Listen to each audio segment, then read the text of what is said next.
한 소년이 있었어요. 그는 바다를 정복하겠다라는 원대한 꿈을 품었습니다. 그래서 일평생 뱃사람으로 살면서 세계에 존재하는 모든 바다를 다 항해해내겠다라는 그런 꿈을 가지고 성장하고 있었습니다. 그는 자라면서 선박회사에 취직을 하게 됩니다. 그리고 드디어 배를 타고 먼 나라에까지 항해할 수 있는 기회를 얻게 됩니다. 그래서 항해에 필요한 여러 가지 짐들을 꾸려서 배에 다 싣고 출발 인사를 드리기 위해 어머니를 찾아뵙습니다. 그러자 어머니께서 몹시 슬픈 표정으로 눈물을 글썽이면서 아들을 향해 너를 떠나보내는 것이 몹시 괴롭다라고 말씀하시는 겁니다. 아들은 어머니께 위험한 항해는 아니라고, 그리고 이 일은 자기가 늘 꿈꾸어 왔던 일이라고 말씀을 드리면서 이번에 항해를 하게 되면 돈도 많이 벌어 부자가 될 것이고, 그리고 어머니를 위해서도 좋은 선물들을 하나름 가지고 올 수 있을 것이니까 걱정하지 말라라고 말씀을 드렸습니다. 하지만 어머니는 슬픔을 거두지 못하면서 부자 되는 것보다 선물 받는 것보다 아들이 안전하게 곁에 있어주는 것이 더 좋다고 말씀하십니다. 효심이 지극했던 아들인지라 슬퍼하시는 어머니를 보면서 어머니께서 원하시는 것이 무엇인지를 다시 생각하며 항해에 참여하려고 했던 것을 포기합니다. 대신에 아들은 어머니의 뜻을 존중해서 어머니의 곁에서 새로운 꿈을 안고 계속해서 살아가기로 그렇게 결단을 했습니다. 아들의 생각에, 아들의 처음 생각에는 돈을 많이 벌어 부자가 되면, 그리고 어머니께 한아름 선물 보따리를 안겨드리면 그러면 어머니는 기뻐하실 거다, 어머니는 그런 걸 원하실 거다라는 그런 생각을 했었던가 봅니다. 그러나 그것은 아들의 생각이었지 실제 어머니의 마음은 그게 아니었던가 봐요. 어머니는 아들이 어머니 곁에 있어주는 것을 더 원하셨던 것입니다. 어머니는 아들이 자기와 있어주는 것을 원했던 거지요. 아들은 자식으로서 효심이 지극했던 아들이었기에 자식으로서 어머니가 원하시는 것으로 자기의 인생의 방향을 새롭게 틀어서 어머니 곁에서 나중에 더욱 위대한 사람으로 성장해 갔다라는 한 사람의 위인전기를 읽은 적이 있습니다. 오늘 우리가 읽은 미가서 6장에서 하나님께서는 내가 원하는 것이 무엇인지를 너희가 알고 있지 않느냐라는 말씀을 하십니다. 하나님께서는 내가 구하는 것이 이것이다라는 사실을 너희가 알고 있지 않느냐라고 말씀하세요. 백성들은 살찐 송아지로 제사를 드리면 하나님께서 좋아하실 거라고 생각했던 것 같습니다. 기름지고 살찐 송아지를 잡아서 제단에 올려드리면 하나님께서 대단히 만족해 하실 거라고 생각을 했습니다. 6절과 7절, 바로 원문 앞에 있는 6절과 7절에 백성들의 이런 생각이 드러나 있는데요. 제가 읽어보겠습니다. 내가 무엇을 가지고 여호와 앞에 나아가며 높으신 하나님께 경배할까? 내가 번제물로 1년 된 송아지를 가지고 그 앞에 나아갈까? 여호와께 천천의 숫양이나 만만의 강물 같은 기름을 기뻐하실까? 내 허물을 위하여 내 맏아들을 내 영혼의 죄로 말미암아 내 몸에 열매를 드릴까? 라는 것이 백성들의 생각이었습니다. 사실 미가 선지자 당시에 북왕국 이스라엘이나 남왕국 유다 동일하게 사람들을 위에서 아래까지 모든 사람들이 하나님의 말씀과는 상관없는 삶을 살았습니다. 거역하면서 순종하지 않으면서 온갖 여러 가지 죄의 행위들을 저지르면서 살았습니다. 제사장들까지도 마찬가지였습니다. 그런 사람들에게, 그런 하나님의 백성들에게 하나님께서는 그들의 죄를 지적하시면서 그렇게 계속해서 범죄의 길에 서 있으면 하나님께서 너희를 심판하지 않을 수 없다라는 사실을 예언자들을 통해서 늘 들려주십니다. 미가 선지자를 통해서도 죄와 죄를 지적하면서 심판에 대한 메시지를 선포하고 계셨습니다. 그런 죄를 지적하면서 심판의 메시지를 선포하실 때 백성들이 나타내는 반응이 이것이었습니다. 하나님은 아마 재물을 좋아하시는 것 같아. 하나님께서는 재물을 기뻐하시는 분이실 거야. 그러니까 좋은 재물을 잘 선택해서 드리면 하나님께서 기뻐하실 거야 라는 생각을 하고 있었던 겁니다. 하나님이 지적하시는 삶에 대한 변화는 없이 재물만 잔뜩 올려드리면 하나님께서 기뻐하시고, 재물만 가장 좋은 송아지, 1년 된 송아지 한 마리 올려드리고 이런저런 좋은 것들, 내가 귀하게 여기는 것들, 그런 것을 재물로 올려드리면 그러면 하나님께서 나를 받아주시고 나를 인정해 주실 거야 라는 생각에 빠져 있었던 것이 백성들이었습니다. 그런데요, 이것은 그들의 생각일 뿐이었습니다. 하나님의 생각은 전혀 그렇지 않다고 말씀하십니다. 하나님께서 원하시는 것, 하나님께서 하나님의 백성들에게 요구하시는 것은 그런 것이 아니다라고 말씀하세요. 오늘 우리가 읽은 본문에서 그렇게 이야기하지 않습니까? 8절 말씀 같이 읽어볼까요? 같이 읽습니다. 시작. 사람아, 주께서 선한 것이 무엇임을 내게 보이셨나니 여호와께서 내게 구하시는 것은 오직 정의를 행하며 인자를 사랑하며 겸손하게 내 하나님과 함께 행하는 것이 아니냐. 하나님께서는 선하게 여기시는 것을 이미 다 보여주셨고 가르쳐 주셨다라고 말씀합니다. 하나님께서 하나님의 자녀들에게 요구하시는 것은 정의를 추구하는 삶을 살라라는 것이고 인자를 사랑하는 삶을 살라라는 것이고 겸손하게 하나님과 함께하는 삶을 살아가는 것이다. 그렇게 말씀하세요. 그렇습니다. 하나님은 안중에도 두지 않고 자기 마음대로 살면서 재물만 잔뜩 올려놓는 것, 하나님께서 선하게 여기시는 일이 아니랍니다. 하나님께서 원하시는 것은 우리 자신이지요. 우리가 하나님이 기뻐하시는 삶을 살아가는 사람으로 새로워져가는 것입니다. 하나님께서 선하게 여기시는 하나님의 가치로 살아가는 삶을 살기를 하나님께서는 요구하신다. 그렇게 말씀하세요. 이제 하나님께서 우리에게 구하시는 것에 대해 함께 살펴보고자 합니다. 바라기는 말씀을 나누는 동안 저와 여러분 우리 모두가 하나님이 구하시는 삶을 살아가는 성도들로 더욱 새로워져 갈 수 있기를 주님의 이름으로 간절히 축복합니다. 아멘. 하나님께서 구하시는 것, 하나님께서 우리에게 요구하시는 것은 첫째로 정의를 행하는 것이다. 그렇게 말씀하십니다. 하나님께서 우리에게 구하시는 것은 정의를 행하는 것입니다. 여러분 미가 6장 8절 본문 말씀을 다시 한번 같이 읽어볼까요? 같이 읽습니다. 시작. 사람아, 주께서 선한 것이 무엇임을 내게 보이셨나니 여호와께서 내게 구하시는 것은 오직 정의를 행하며 인자를 사랑하며 겸손하게 내 하나님과 함께 행하는 것이 아니냐. 할렐루야. 여호와께서 내게 구하시는 것은 오직 정의를 행하며 그렇게 말씀하십니다. 구한다라는 말은 요구한다 그런 얘기입니다. 하나님께서 우리에게 구한다라는 얘기는 하나님께서 하나님의 백성으로 구원받은 하나님의 백성으로 만들고 구원받은 사람이 되고 하나님의 백성이 되었으니까 하나님의 백성답게 이렇게 살라라고 요구하시는, 강권하시는 그런 말씀이다라는 그런 의미거든요. 하나님께서 요구하시는 것은 정의를 행하는 것이다 그렇게 말씀합니다. 여기 정의라는 말은 히브리어로 미스파트 그렇게 되어 있습니다. 이것은 바르게 사는 삶을 이야기합니다. 하나님 앞에서 바르게 살아가는 것이지요. 의를 행하면서 살아가는 것이요. 모든 사람들과의 관계에서 공평하게 살아가는 것을 가리켜서 미스파트라는 단어를 사용하곤 합니다. 하나님께서 우리가 이렇게 살아가는 것을 원하신다라고 말씀하세요. 우리의 삶의 방향이 여기에 맞춰져야 된다 그런 얘기입니다. 정의로운 길에 정의로운 삶에 우리의 인생에 초점을 맞추면서 살아야 된다. 그것이 하나님께서 요구하시는 것이다. 그런 말씀입니다. 엊그제 모 일간지 일면 머리 기사로 국민도 큰 상처, 위로가 필요하다라는 그런 제목으로 실린 기사를 읽은 적이 있습니다.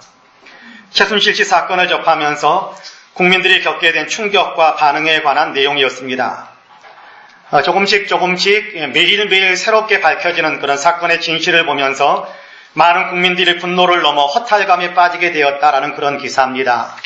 구체적으로 인터뷰 기사들까지 실려 있었는데 20대 후반의 간호사 한 분은 하루 11시간 정도 강도 높은 일을 한답니다.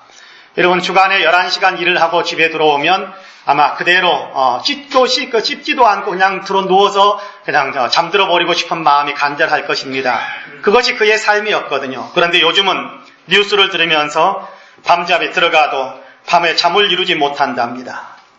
열심히 공부해서 대학에 들어가고 직장을 얻고 아등바등 돈 모으며 살았는데 뭐하러 그렇게 열심히 살았는가 하는 그런 회의감에 사로잡히곤 한답니다. 농사를 짓는 50대 초반의 한 남성은 성실하게 일하던 사람이었는데 요즘 계속해서 들려오는 뉴스를 접하면서 일손을 놓고 있답니다. 그의 부인에게 농담 반 진담 반으로 하여게 그렇게 하소연하듯이 하는 얘기가 있는데 나도 주변에 용한 점쟁이 한 사람이나 잘 엮어서 군수 7만화 해볼까 하는 말을 수도 한다라는 거예요. 최순실 씨의 딸이 특혜 입학했다라고 알려져 있는 이화여대의 한 학생은 열심히 공부해도 학점이 잘 안 나오는 것이 다반사인데 정당하지 않은 방법으로 이득을 취하는 존재가 있다는 것만으로도 열심히 살 이유 하나가 없어져 버렸다. 라는 하소연을 한숨을 쉬면서 내뱉더랍니다. 국민들이 심리적으로 무기력증과 허탈감이라는 심각한 병에 빠져들고 있다는 것입니다. 전문가들은 만약 이것이 더 지속되고 더 깊어진다면 우리 사회의 병폐가 얼마나 심각해질 수 있겠는가라는 것을 걱정하면서 속히 모든 일이 명명백백하게 밝혀져서 국민의 마음을 좀 시원하게 만들어줘야 한다라고 주장하는 그런 인터뷰까지 적혀있는 기사였습니다. 저는 이 기사를 보면서 제 자신을 돌아보게 되었습니다. 최근에 나오는 뉴스뿐만 아니라 지금까지 삶을 살아오면서 저에게도 그런 일들이 종종 있었던 것 같아요. 불법과 편법을 행하는 사람들이 세상의 부와 권세를 갖고 승승장구하는 것처럼 살아가는 그런 모습을 보면서 나도 모르게 이런 분노와 무기력증에 허탈감에 내몰리는 그런 일들이 있었음을 인정하지 않을 수가 없었습니다. 그러면서 문득 시편 73편의 말씀을 떠올리게 되었습니다. 나는 거의 넘어질 뻔했고 나의 걸음이 미끄러질 뻔하였다라는 시편 73편 2절의 말씀입니다. 그 내용은 그런 거지요. 악인들이 형통하고 악한 사람들이 잘 나가고 그들이 더 부자가 되어가고 그러면서도 아무런 해도 입지 않고 평안하고 웃고 즐기면서 살아가는 모습을 보면서 마음이 견딜 수 없는 고통을 느끼며 야, 이렇게 사는 것이 과연 무슨 삶이란 말인가? 내가 이렇게 성실하게 살아가는 것이 무슨 의미인가? 라는 그런 생각이 밀려들면서 거의 넘어지고 미끄러질 뻔했다라는 것입니다. 정의롭게 사는 것이 쓸데없는 것인가? 라는 생각이 들었습니다. 성실하게 바르게 사는 것이 쓸데없는 짓인가? 무익한 일인가? 과연 이것이 무슨 의미가 있단 말인가? 라는 생각에 그렇게 사로잡혀서 그래서 넘어질 뻔했다. 정의도 버리고 성실함도 버리고 그냥 똑같이 불법을 저지르면서 뭔가 자기의 욕심만 챙기는 그런 삶으로 내가 나아갈 뻔했다라는 그런 고백입니다. 그러나 성전으로 나아가 하나님을 배웠고 하나님의 말씀을 묵상하면서 악한 사람들은 결국 하나님께서 심판하신다라는 확신을 얻게 되고 그로 인해서 넘어짐을 면하고 미끄러지지 않을 수 있다라는 그런 고백을 노래하고 있는 것 시편 73편의 말씀입니다. 그렇습니다. 불의하고 악한 사람들이 더 많은 권세를 누리고 더 많은 부를 쌓고 더 기세가 등등하게 살고 있는 모습을 보면 어쩌면 우리도 넘어지고 미끄러질 수 있는 상황에 어떤 그런 심리적인 그런 어떤 좋지 못한 어떤 내 삶의 태도로 나아갈 수 있을지도 모르겠습니다. 저도 그랬었습니다. 그러나 악인은 반드시 심판하시고 선하게 살아가는 사람에게는 반드시 축복과 상급을 베푸신다라는 하나님의 약속의 말씀이 저를 붙들어 주셨습니다. 그리고 하나님께서는 얼마나 부하냐 얼마나 잘 나가느냐라는 것을 기준으로 인생을 판단하시는 분이 아니시다라는 사실을 다시금 마음에 새기게 하셨습니다. 믿는 믿음 안에서 하나님을 믿기에 하나님을 믿는 믿음 안에서 얼마나 하나님 앞에서 바르게 살았는가 얼마나 정의를 추구하면서 정의롭게 살았는가라는 것을 기준으로 보신다라는 사실을 주님께서 가르쳐 주셨습니다. 오늘 우리가 읽은 본문에서도 이 사실을 우리에게 말씀하지 않습니까? 하나님께서 인생에게 구하시는 것은 정의를 행하는 것이다라고 말씀하십니다. 그렇습니다. 잘 나가는 것보다 중요한 것은 바르게 사는 것입니다. 많은 것을 누리는 것보다 더 중요한 것은 바르게 사는 것입니다. 그러므로 흔들리지 마시기 바랍니다. 열심히 살아도 다 소용없다라는 허무감과 허탈감의 생각은 사정없이 뿌리치시고 도리어 이럴 때일수록 정신 바짝 차리고 정의롭게 살아야겠다. 하나님 앞에서 바르게 살아야겠다. 사람들과의 관계에서도 정의를 행하고 공평하게 살아야겠다라는 그런 마음으로 무장할 수 있게 되기를 간절히 원합니다. 허탈감과 허무함에 사로잡히지 마시기를 바랍니다. 불의한 사람이 기세등등하다. 나도 똑같이 불의해질까? 악한 사람들이 더 잘 나간다. 나도 악해질까? 여러분 그런 마음에 결코 사로잡히지 마시기를 바랍니다. 그들이 잘 나간다고 해서 이렇게 살아서 무슨 의미가 있는가? 정의를 행하는 것에 있어 허무해지거나 허탈감이거나 그리고 그 끈을 놓아버리려고 하는 그런 마음을 여러분 이제는 다시금 추스리셔서 그래도 하나님께서 내 인생을 보실 때 그래도 하나님께서 세상을 보실 때 하나님께서는 정의를 요구하시고 우리가 그렇게 살기를 원한다라는 사실을 다시 한번 마음속에 새길 수 있게 되기를 간절히 원합니다. 이 마음, 이 초점을 다시금 분명하게 새기심으로 여러분 허탈감과 허무함도 이겨내고 하나님께서는 반드시 정의의 길에 승리를 주시고 정의의 길에 상급을 주신다라는 사실을 굳게 믿으면서 정의를 행하는 사람, 정의를 추구하는 사람으로 살아가시기를 주님의 이름으로 간절히 축복합니다. 아멘. 둘째로 하나님께서 우리에게 요구하시는 것은 인자를 사랑하는 것이다. 그렇게 말씀합니다. 하나님께서 우리에게 구하시는 것은 정의를 행하는 것이고 동시에 하나님께서 우리에게 구하시는 것은 또한 인자를 사랑하는 것입니다. 본문 말씀 다시 한번 우리가 읽어볼까요? 같이 읽습니다. 시작. 사람아, 주께서 선한 것이 무엇임을 내게 보이셨나니 여호와께서 내게 구하시는 것은 오직 정의를 행하며 인자를 사랑하며 겸손하게 네 하나님과 함께 행하는 것이 아니냐. 할렐루야. 여호와께서 내게 구하시는 것은 오직 정의를 행하며 인자를 사랑하는 것이다 라고 말씀합니다. 하나님께서 우리에게 요구하시는 것은 우리가 인자를 사랑하며 사는 것입니다. 여기 인자라는 말은 신약성경에서 인자라고 예수님께서 말씀하시는 예수님을 사랑하는 것 그 얘기 아닙니다. 여기 인자라는 말은 히브리어로 헤세드라고 되어 있습니다. 하나님께서 요구하시는 것은 우리가 헤세드를 사랑하는 것입니다. 헤세드를 사랑한다는 것은 헤세드의 삶을 살아가는 것을 이야기하는 겁니다. 헤세드라는 단어가 본문에서는 인자라고 번역되어 있습니다만 그냥 단순하게 인자라고만 말해버릴 수 없는 깊은 의미가 있습니다.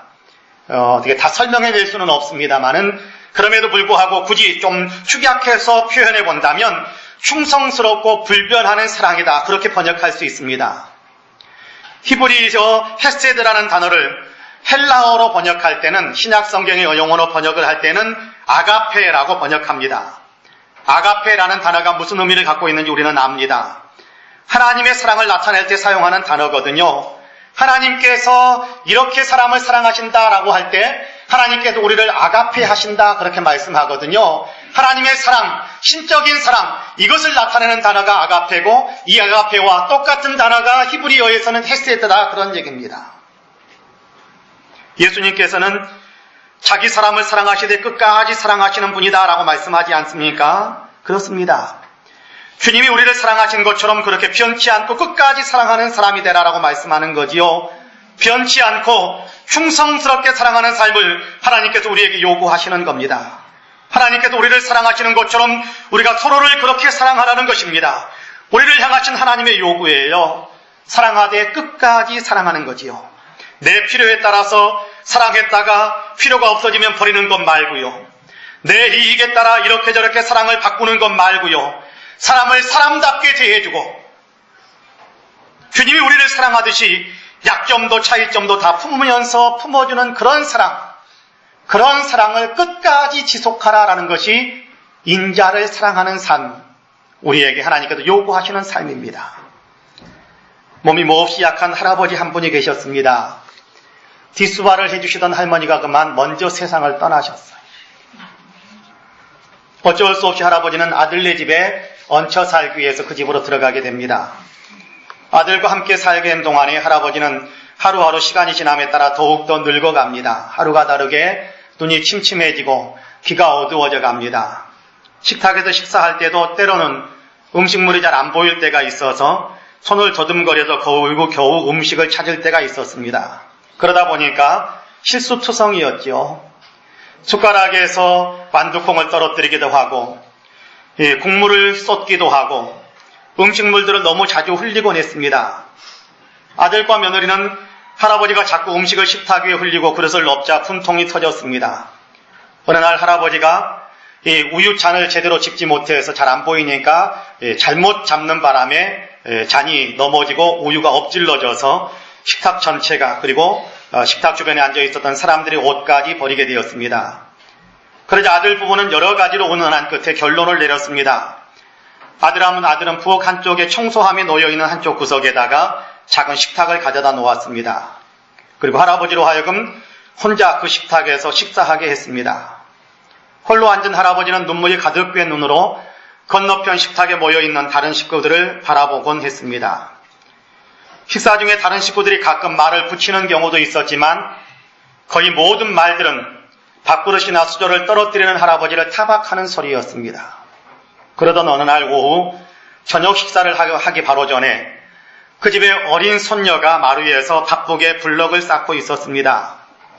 어린 딸이 뭔가에 몰두해 있는 것이 귀엽고 사랑스러워서 아빠는 자신의 귀여운 딸에게 무엇을 만드느냐고 물었습니다. 그러자 딸이 입에서는 생각지도 못한 대답이 나왔습니다. 난 지금 엄마와 아빠를 위해서 작은 식탁을 만들고 있어요. 소녀는 웃으면서, 그 손녀 딸은 웃으면서 그리고 계속해서 이런 말을 합니다. 내가 어른이 되면 언젠가는 아빠도 구석에서 혼자 식사를 해야 하니까요.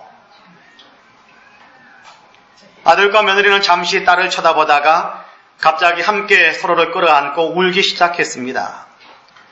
그날 저녁 식사 시간 아들과 며느리는 한쪽 구석에 작은 식탁을 치워버리고 다시 할아버지를 큰 식탁의 할아버지 자리로 모셔왔습니다.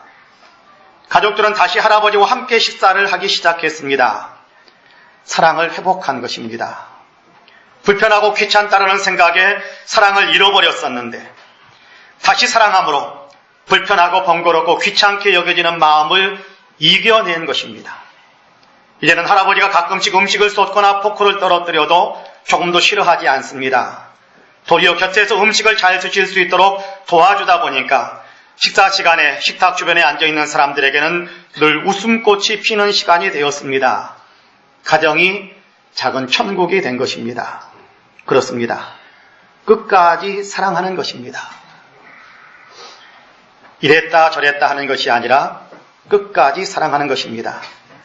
혹시 우리 가운데 사람에 대한 사랑을 잠시 잃어버리고 있는 분이 계신다면 다시 사랑하는 마음을 회복하시기를 바랍니다.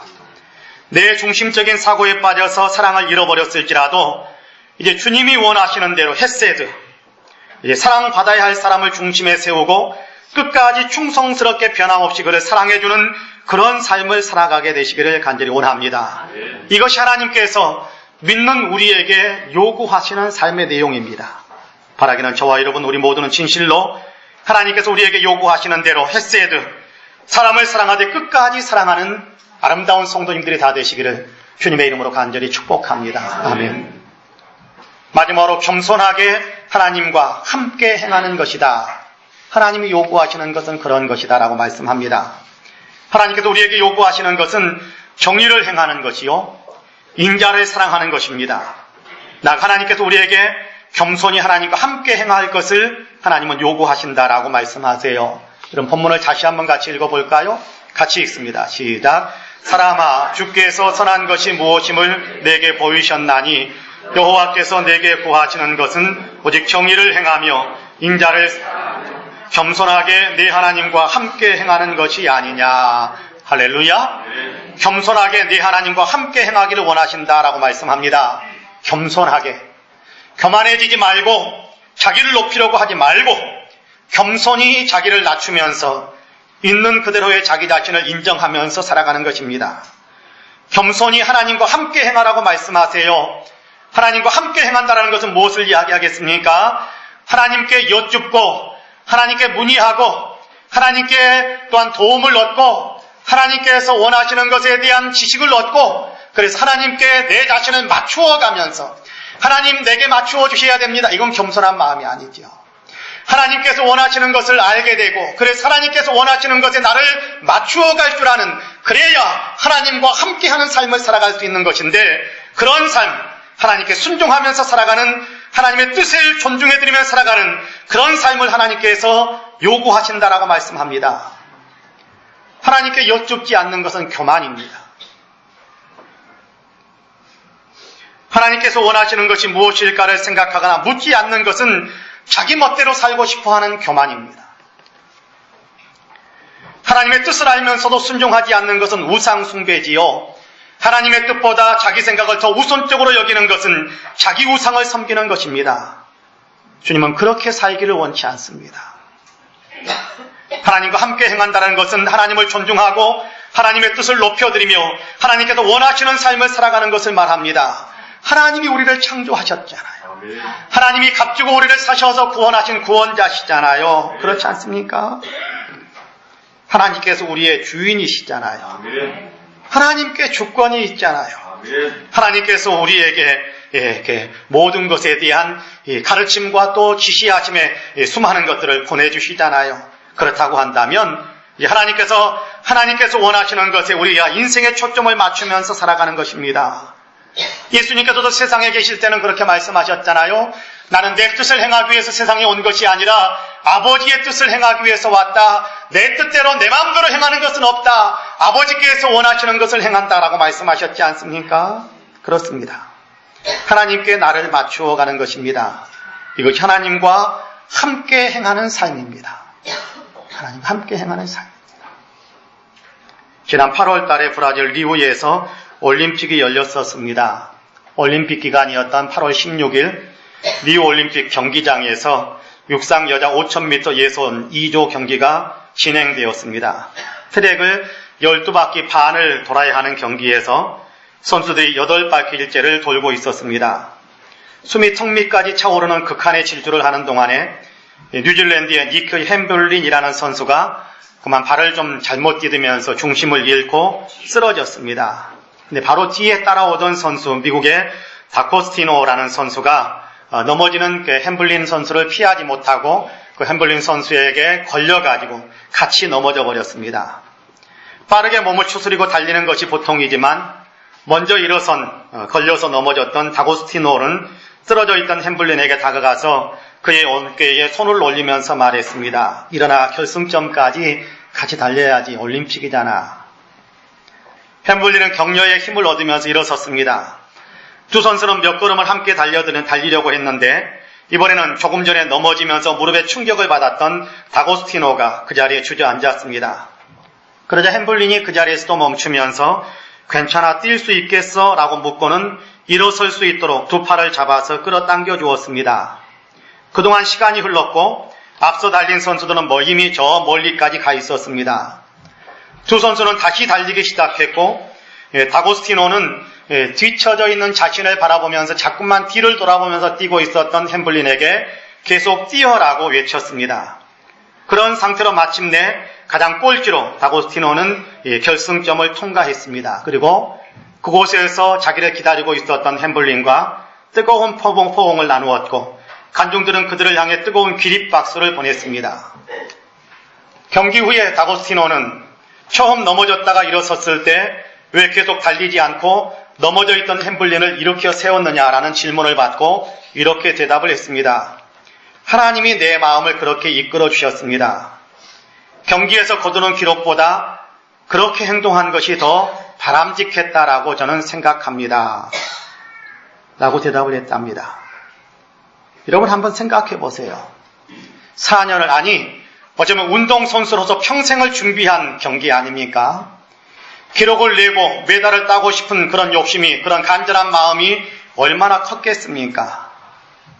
달리는 순간 오직 그 생각이 몸과 마음을 지배하고 있었을 거라고 생각합니다. 그런데 앞사람 때문에 내가 넘어져 버렸어요. 아무런 잘못도 없이 다른 사람 때문에 경기를 망쳤습니다. 얼마나 억울했을까요? 얼마나 원망스럽고 분노가 치밀었겠습니까? 빨리 달려서 다시 앞서고 싶은 마음이 얼마나 간절했을까요? 그런데도 넘어져 있는 다른 선수, 자기의 경기를 망쳐버린 그 선수를 일으켜 세우기 위해 자기의 발걸음을 멈추었습니다. 어떻게 그럴 수 있었을까요? 대회가 시작되기 전 인터뷰에서 다고스티노는 이렇게 말했었답니다. 많은 사람들이 자기에게 큰 기대를 걸고 있는 것이 굉장히 부담스럽다라는 겁니다. 올림픽 미국을 대표해서 올림픽 경기에 나가니까 뭔가 좀 좋은 결과를 금메달이라도 따주기를 원하는 그런 기대감들을 국민들이 자기에게 보내고 있으니까 많이 부담스러웠답니다. 그래서 그는 곰곰이 다시 생각하면서 내가 무엇을 위해 뛰어야 되는지를 다시 생각을 했답니다. 큰 경기를 앞두고 이런 기대와 부담들을 모두 내려놓기로 결심하는 순간이 있었습니다. 그의 신앙의 여정 속에서 굉장히 중요한 순간이었다고 합니다. 굉장히 영적인 순간이었다라고 그는 고백했거든요. 신앙은 자기의 삶에 아주 매우 중요한 부분인데 그 신앙 속에서 이 기대와 부담들, 국민들이 걸고 있는 기대와 부담들을 다 내려놓고 내가 무엇을 위해서 뛰어야 될 것인가 라는 것을 정리했다라는 거지요. 더 이상 다른 무엇을 위해 달리는 것이 아니라 내가 달리는 이유는 하나님이심을 마음에 다시금 새겼다라고 이야기합니다. 하나님은 나보다 훨씬 위대하고 나를 다스리시는 분이기 때문에 하나님을 위해서 달린다라고 그는 자기의 마음을 결정을 했답니다. 겸손하게 하나님께 물었습니다. 부담이 커지니까 하나님 내가 어떻게 해야 됩니까? 하나님 내가 무엇을 위해서 달려야 됩니까? 그는 하나님께 묻고 하나님이 주시는 마음으로 자신의 마음을 채웠던 것입니다.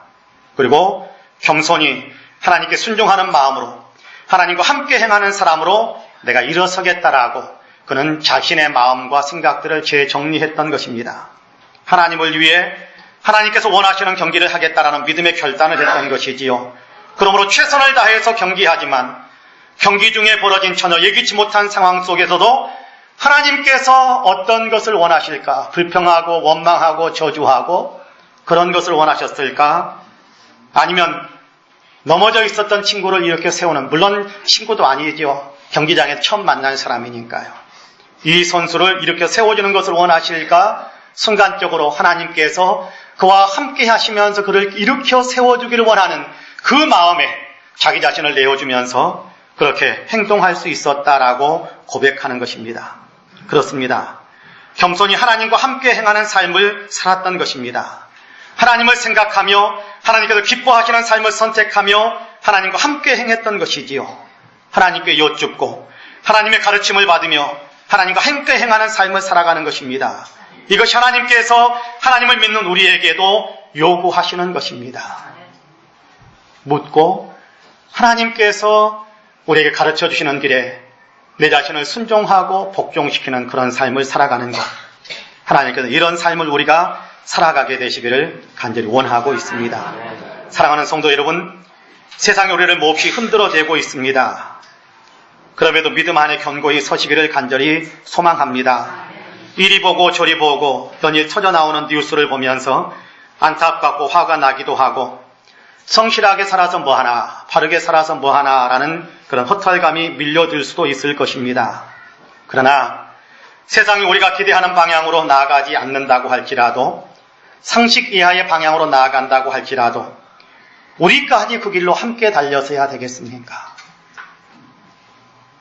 하나님을 믿는 믿음 안에서 우리는 굳게 서야 되지 않을까요? 네. 똑같이 불의한 사람, 똑같이 야비한 사람 되어서야 되겠습니까? 우리는 우리의 인생의 초점은 하나님의 힘을 우리가 잊어버리지 말아야 합니다. 네. 하나님께서 원하시는 것이 무엇인지, 하나님께서 우리에게 요구하시는 삶이 어떤 것인지를 늘 기억하시기를 바랍니다. 네. 주님이 말씀하시잖아요. 사람아, 주께서 선한 것이 무엇임을 내게 보이셨나니 여호와께서 내게 구하는 것은 오직 정의를 행하며 인자를 사랑하며 겸손하게 내 하나님과 함께 행하는 것이 아니냐, 그렇게 말씀합니다. 그렇습니다. 정의를 행하고 인자를 사랑하고 겸손히 하나님과 함께하는 삶에 인생의 초점을 맞추시기를 바랍니다. 네. 불의하고 여러분 이렇게 야비하고 때로는 허탈감과 허무감 속에서 될 대로 되라는 식으로 아무것도 안 하겠다라는 그런 생각들은 버리시기를 바랍니다. 이렇게 살아서 뭐하나, 성실하게 사는 것 버리려고 하지도 마시기를 바랍니다. 그럴 때일수록 우리는 정의를 위하여 일어서고 정의를 위하여 외칠 줄도 알고 내 삶 속에서 바름의 어떤 분명한 형실들을 드러내면서 살아야 되는 중차대한 의무와 사명, 주님의 요구 앞에 우리가 서 있다는 사실을 늘 기억하시기를 바랍니다. 그렇습니다. 정의를 행하고 인자를 사랑하고 겸손히 하나님과 함께 행하는 삶을 인생의 초점으로 맞추고 그 일을 행하는 데서 인생의 보람을 느끼고 그 일을 행하면서 인생의 기쁨과 행복을 누릴 수 있는 그런 우리가 될 수 있게 되길 원합니다. 여러분, 괴롭기만 하는 것은 아니거든요. 정의를 행하는 것이 괴로운 일일까요? 아니요. 정의를 행할 때 기쁨이 오거든요. 여러분, 아낌없이 사랑할 때 여러분 손해가 오는 것일까요? 아니요. 말할 수 없는 벅찬 감동이 오는 겁니다. 내 뜻을 꺾고 하나님 앞에 내 자신을 맞추어 갈 때 여러분, 나는 아무것도 남는 것이 없는 것. 아니요. 위대한 승리와 위대한 상급과 보상이 우리에게 쌓이는 것입니다. 이 사실을 기억하시기를 바랍니다. 그런 의미에서 저와 여러분은 하나님이 요구하시는 것, 우리의 인생의 초점을 맞추면서 세상이 어떻게 흘러가든지 간에 거기에 편승하려고 하는 마음은 버리고 하나님께서 원하시는 그런 인생에 우리의 초점을 바로 맞추면서 달려갈 수 있는 그 마음으로 우리가 위로받고, 그 마음으로 우리가 치유받고, 그 마음으로 우리가 다시금 용기를 가지고 희망을 품고 일어설 수 있는 저와 여러분이 되시기를 주님의 이름으로 간절히 축복합니다. 아멘. 기도하겠습니다. 은혜로우신 하나님, 넘어질 뻔했습니다. 불의하게 살아가는 사람이 잘 나가고 악하게 살아가는 사람들이 형통한 것을 보면서 하나님, 우리가 주님 앞에서 의롭고 바르게 살아가는 것이 아무 의미 없는 것인 양 우리가 미끄러지고 넘어질 뻔했습니다. 주님, 그러나 이 시간 다시금 우리의 마음속에 우리의 인생의 기준은 세상 사람들이 가지고 있는 기준과 같지 않음을, 하나님께서 우리에게 요구하시는 것은 정의를 행하고 인자를 사랑하고 겸손히 하나님과 함께하는 것이다라는 사실을 다시금 마음속에 새길 수 있게 하시니 감사합니다. 이 말씀이 우리의 존재 전체를 사로잡게 하여 주시어서 이 허무하고 허탈한 세상에서 하나님 다시금 삶의 의미와 용기와 희망을 회복할 수 있는 우리 모두가 되게 하여 주옵소서. 예수님의 이름으로 기도합니다. 아멘.